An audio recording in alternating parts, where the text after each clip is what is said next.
In the small Victorian town of Mornington, about an hour's drive from Melbourne, life in the early 2000s was quiet, steady, and unremarkable. It was the kind of community where neighbors waved to one another, where the seaside air carried the smell of salt across the neat rows of houses, and where people noticed if something seemed out of place. It was here, in a modest suburban home, that John Sharp lived with his wife, Anna Kemp, and their beloved 2-year-old daughter, Gracie. From the outside, theirs looked like the picture of ordinary family life. John was in his mid-30s, employed, softly spoken, polite to those who knew him, and Anna was warm, family-oriented, and excitedly awaiting the arrival of their second child, who was due in just a matter of weeks. They had a routine, a rhythm, the kind of life that didn't draw much attention. But underneath that veneer of suburban normalcy was a darkness that no one around them could have imagined. John Sharp was not a man who stood out in any crowd. Friends and colleagues would later describe him as quiet, almost withdrawn, a man without strong opinions or fiery passion. He did not strike others as violent or unpredictable. If anything, he seemed mild to the point of invisibility. His relationship with Anna, however, was not as stable as outsiders might have believed. Married life had not turned into the fairy tale Anna once hoped for. She was more socially active, with strong ties to her family, while John often appeared emotionally distant. To the world, their marriage was fine, but within the walls of their home, tension brewed. The couple's daughter, Gracie, was the bright spot in their world. With wide eyes and a lively smile, she was adored by Anna, who cherished her role as a mother. Family and friends often remarked on how devoted Anna was to her little girl and how excited she was about welcoming her new baby into the world. John, however, was struggling. Though he played the role of father and husband, something inside him resisted the responsibilities that came with family life. He did not feel the joy that Anna seemed to radiate. He felt burdened, cornered, and increasingly suffocated by the growing weight of his obligations. By 2004, the Sharps' home was preparing for change. Anna was heavily pregnant, and the couple was getting ready to welcome their second child. To everyone around them, it seemed like a happy chapter was about to unfold. But inside John's mind, a chilling plan had begun to form. While Anna was focused on the arrival of their baby, John was quietly consumed by resentment and dread. He saw his life not as a family man with joy and future ahead, but as a trap. And instead of seeking help, leaving, or confronting his unhappiness in a healthier way, he began to imagine escape through violence. The weapon John chose was one that startled the world when the truth emerged. Among his possessions, he had a speargun, a tool designed for underwater fishing. Heavy, powerful, and utterly lethal at close range, it was not an object one would ever expect to be used in a suburban living room. Yet John saw it as the answer to his turmoil. Somewhere in the weeks before the killings, he convinced himself that this bizarre and brutal weapon would be the instrument of his freedom. On the night of March the 23rd, 2004, the Sharp household appeared to settle into its usual quiet. Anna was in the final stages of pregnancy, tired but comforted by the thought that soon she would be holding her newborn. Gracie, her 2-year-old daughter, had been put to bed, tucked in with the tenderness only a loving mother could give. John, however, was moving through the house with an entirely different purpose.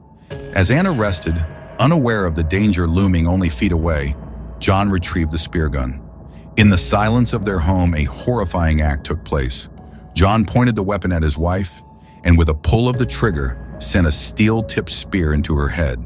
The act was swift, merciless, and utterly shattering. Anna did not even have a chance to comprehend what was happening. One moment she was in her home, preparing for motherhood, the next she was gone, murdered by the man who had vowed to protect her. The unborn child inside her, only weeks from life, died instantly as well. John Sharp stood there, the reality of what he had done sinking in. He had not only killed his wife, but also his unborn baby. And yet, his monstrous act was only half complete. In the other room, little Gracie lay asleep, safe in her innocence, unaware that her world had already been destroyed. For most people, the thought of harming a child, especially one's own, would be unthinkable. But John Sharp, in his twisted logic, convinced himself that Gracie too must be eliminated. In his mind, he justified it as tying up loose ends, as though she were an obstacle rather than his daughter. 2 days later, on March 27th, John walked into his daughter's room with the same spear gun. The child looked up at him, no doubt expecting the comforting presence of her father. Instead, he turned the weapon on her and fired. The brutality of it defied comprehension. A man who had once cradled her, who had once been the source of her safety, had become her executioner. With both Anna and Gracie gone, John Sharp was left with the aftermath. The cold silence of his home pressed in on him. He now faced the task of covering up his crimes. For days he lived among the bodies, figuring out how to dispose of them. He dismembered Anna's body, cutting her into pieces in an effort to make her disappearance easier to explain. He wrapped the remains, drove to a local landfill, and dumped them like garbage. Gracie's tiny body he disposed of with similar cruelty, taking her to a local pier and discarding her into the dark water. On the surface, John continued to present himself as the concerned husband and father. He crafted a story that Anna had left him, taking Gracie with her, that she needed time away. He told family and friends that his wife had decided to walk out. At first, some were confused but willing to give him the benefit of the doubt. People wanted to believe that Anna, heavily pregnant and devoted to her daughter, had simply decided to vanish. But suspicion began to grow. Anna's family could not reconcile the story with what they knew of her character. She was not the type to walk out without a word. She was excited about her baby. She was deeply connected to her relatives. The longer she remained missing, the more unlikely John's version seemed. Friends and neighbors also began to notice inconsistencies in his words and behavior. While he told stories of Anna's absence, he did not seem genuinely distressed or frantic, as one would expect from a man whose pregnant wife and daughter had supposedly disappeared. Behind closed doors, John's lies weighed heavily on him. He gave interviews pleading for Anna's safe return, standing before cameras and speaking words that, to the public, seemed hollow and flat. He repeated his narrative that Anna had walked out. But as days turned into weeks, cracks widened in his facade. The police grew increasingly suspicious. The forensic trail began to point back to him, and the pressure mounted. By the time investigators confronted John, he could no longer hold his lies together. The web he had woven was unraveling, and with it, the last of his control. Eventually, John Sharp confessed to what he had done, detailing how he murdered Anna with a spear gun, how he killed Gracie days later, and how he disposed of their bodies. The confession stunned the community, horrified even seasoned detectives, and painted a picture of calculated, cold-blooded violence that defied explanation. In the months and years that followed, the name John Sharp would forever be associated with betrayal, brutality, and an almost unimaginable cruelty. This was not a crime of passion in the heat of the moment, but a deliberate, planned extermination of his family by a man who saw them as burdens rather than loved ones.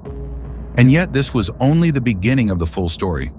To understand how such horror could emerge from an ordinary suburban household, one must look deeper into John's background, his relationship with Anna, the red flags that were missed, and the psychological unraveling that led to one of the most chilling cases in Australia's modern history. When the news of Anna and Gracie's disappearance first reached the ears of family, friends, and the local Mornington community, disbelief was the immediate reaction. Anna, heavily pregnant and close to her due date, was described as devoted, grounded, and inseparably close to her daughter. The story John Sharp spun, that Anna had simply walked out with Gracie, leaving him behind without explanation, did not sit comfortably with anyone who truly knew her. It was not just out of character, it was unthinkable. Why would a woman so excited for her unborn child suddenly abandon her life, her home, and the people who mattered most to her? In the early days, John did his best to perform the role of a distressed husband. He told relatives that Anna needed space and had left, perhaps overwhelmed by the pressures of pregnancy and family life. He repeated this to neighbors, saying she had gone to stay with friends or had taken time away. But those who looked him in the eyes saw something strange. He did not exhibit the frantic energy of a man desperate to find his loved ones. He did not call constantly for updates or flood the police with pleas for action. His calmness, his flatness, and his lack of visible panic began to gnaw at suspicion. Anna's family in particular refused to accept his explanation. They knew her heart, her habits, her joys. She would never willingly vanish with her 2-year-old and unborn child. They began to pressure the police to take her disappearance seriously. At first, officers treated it as a missing persons case, keeping an open mind. Adults do sometimes leave their marriages. People walk away. But the pregnancy was a glaring contradiction. It made no sense that Anna would choose this moment, so close to birth, so invested in her new baby's arrival, to disappear without a trace. John's own behavior only made matters worse. Within days of Anna's supposed disappearance, he was seen around town, shopping, making small talk, presenting himself almost casually. He appeared on television, giving interviews where he appealed for Anna to come home, but his delivery was chillingly wooden. To viewers, something about his demeanor felt off. He looked detached, even robotic, as if reading from a script rather than speaking from the heart.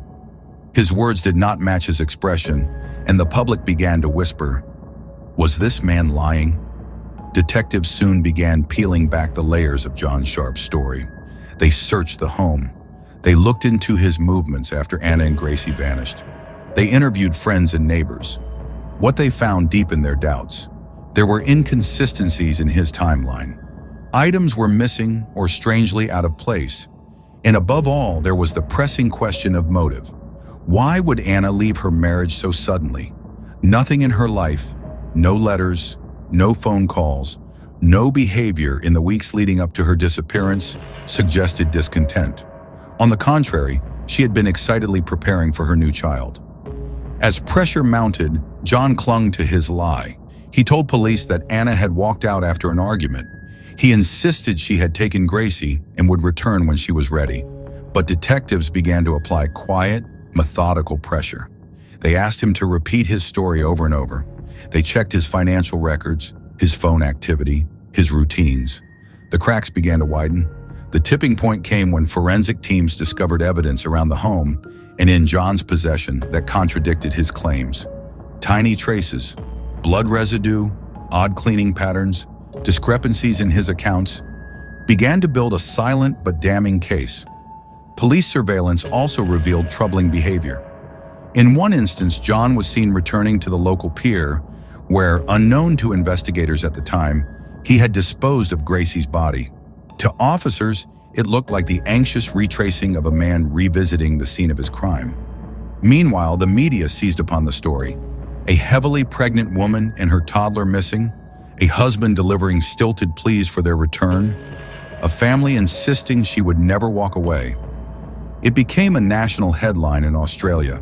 Television broadcasts replayed John's appeals, analyzing his body language, scrutinizing his every word. Journalists camped outside the Sharp home, chasing any development.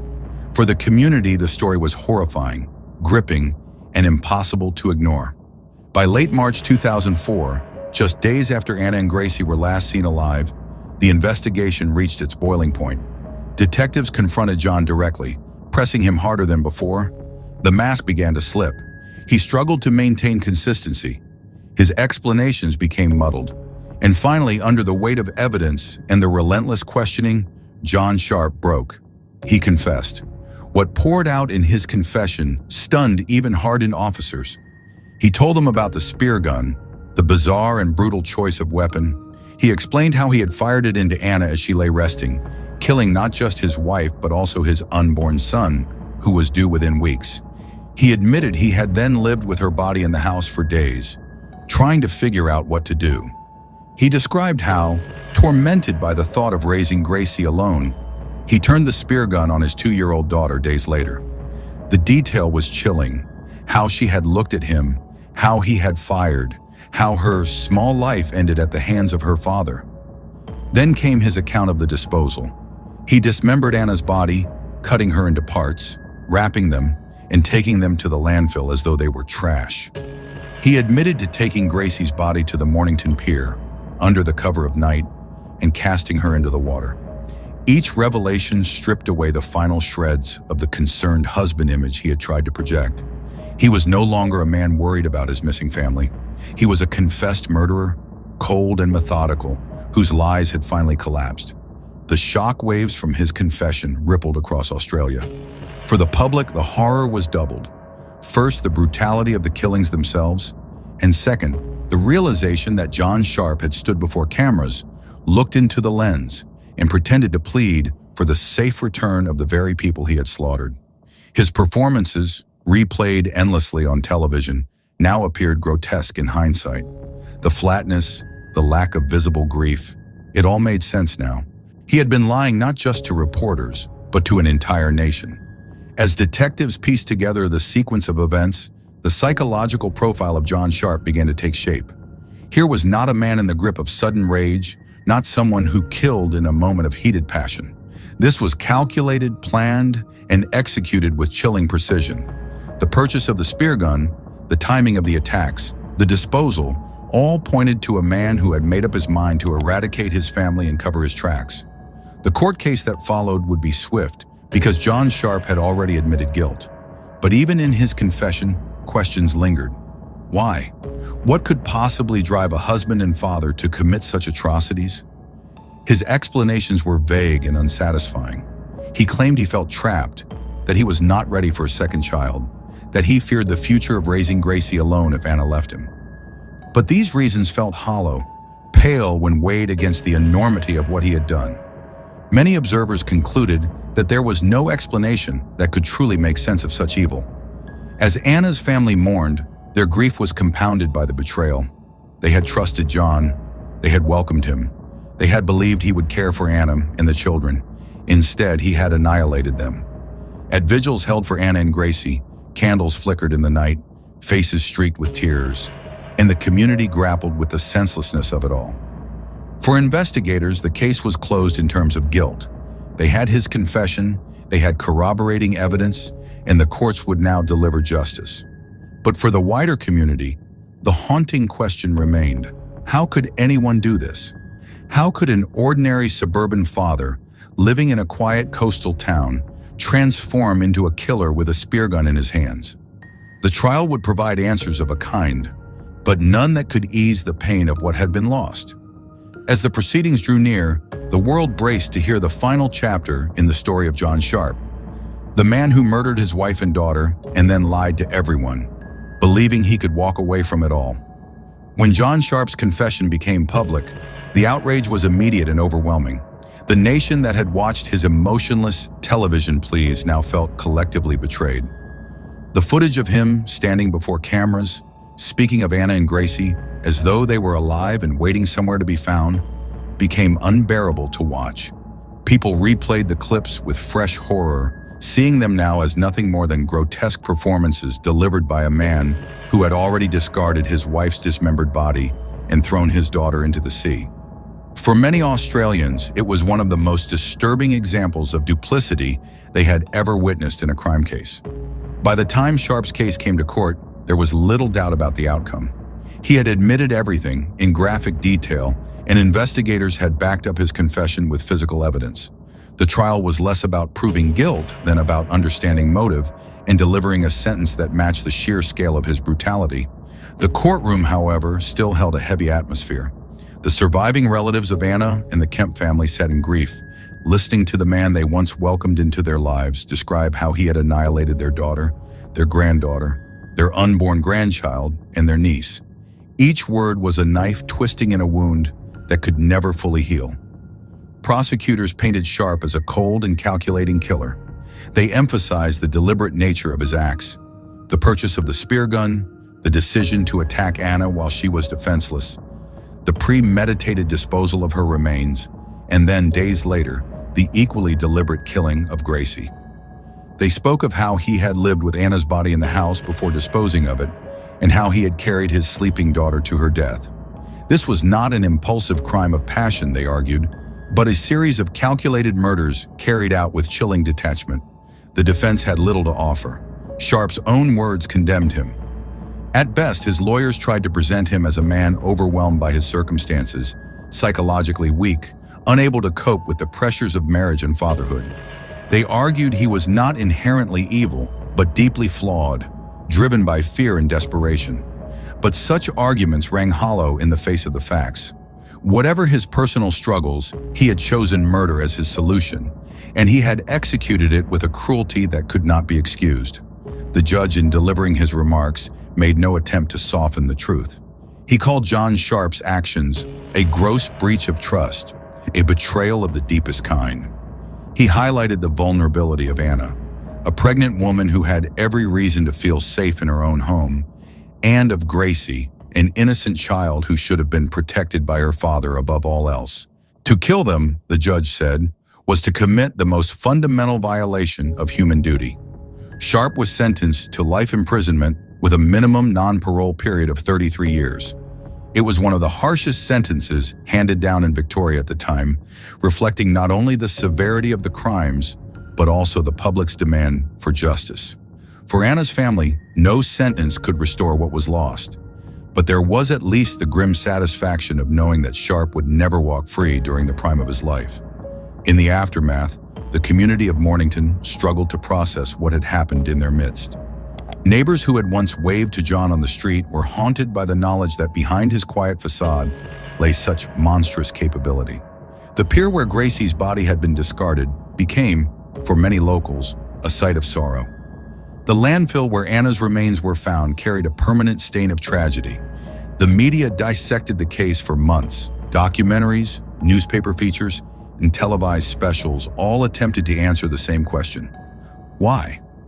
Why would a man with no history of violence, no obvious hatred of his family, suddenly slaughter them in such a bizarre and brutal way? Psychologists offered theories that Sharp was emotionally stunted, that he felt emasculated by his role as a husband and father, that he lacked coping mechanisms and saw violence as an escape. Others suggested he was simply a coward, too weak to confront his problems honestly, and too selfish to let his wife and daughter live without him. But in the end, none of these explanations felt sufficient. The enormity of his crimes defied neat psychological labels. For the Kemp family, the focus was not on explanations, but on remembrance. They honored Anna as a devoted daughter, sister, and mother, a woman who had looked forward with hope to the future. They honored Gracie as a joyful little girl whose laughter had filled rooms and whose life had barely begun. And they mourned the unborn child, a baby boy who never had the chance to take his first breath. The scale of loss was staggering. 3 lives extinguished not by accident or illness, but by deliberate betrayal from the very person who should have loved them most. Inside prison, Sharp became just another inmate, his notoriety fading somewhat as other crimes filled the headlines. But for those who remembered, his name remained synonymous with betrayal. The nickname the Speargun Killer clung to him, a reminder of the bizarre and brutal choice of weapon that made the case even more infamous. In interviews years later, prison staff described him as quiet and withdrawn, much as he had been in the outside world. But to many, his silence was not the quiet of a harmless man, but the void of someone whose humanity had been hollowed out long before he ever pulled the trigger of that spear gun. The legacy of the case endures in Australia as a stark warning about the danger of hidden despair, unspoken resentment, and unchecked violence within families.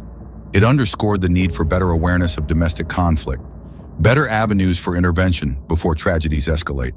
But it also left an indelible scar, a reminder that sometimes evil does not announce itself with fury or violence on the surface, but hides in the ordinary, in the quiet, in the neighbor who seems unremarkable until it is far too late.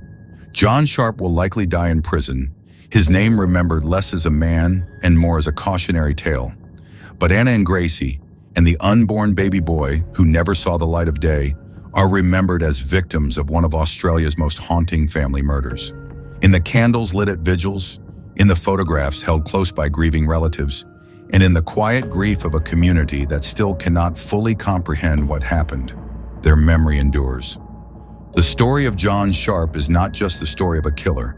It is the story of trust shattered, of innocence destroyed, of the terrifying reality that sometimes the greatest danger lies not outside the home, but within it. It is a story that continues to chill anyone who hears it, because it strips away the comforting belief that we can always see evil coming. In Mornington, in 2004, evil lived behind a suburban door, smiled politely at neighbors, and kissed his daughter goodnight, before raising a spear gun and extinguishing the very